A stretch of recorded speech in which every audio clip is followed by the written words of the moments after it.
50 years of armed conflict, a fragile economy, no meaningful investments in basic services, and the continuous erosion of human rights, particularly for women and girls. These chronic challenges and issues are today compounded by large-scale returns in the millions since 2023, fifth year of persistent drought conditions, issues around water scarcity, and recurring natural hazards, as we saw in Kunar, Samangan, and Balkh, that claimed thousands of lives. The global policy shifts in humanitarian financing have had severe humanitarian impacts here in Afghanistan. In the last 9 months, we've observed many disrupted support services in the country. Nearly 500 health facilities have come to a complete halt. These facilities were supporting millions of Afghans nationwide with primary healthcare services, with services for infant and maternal healthcare. Life-saving projects around food security have come to a complete halt. These programs were once supporting 7 million Afghans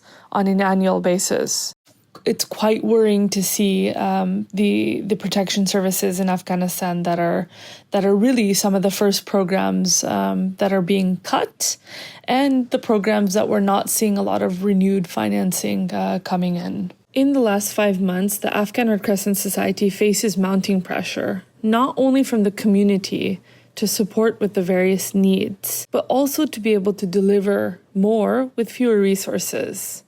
It's really crucial to work with local actors who possess, the community acceptance, trust, and access that the Afghan Red Crescent Society possesses. And we're seeing that in order really in Afghanistan to push for sustainable solutions, it needs to be contextually grounded. It needs to be locally led.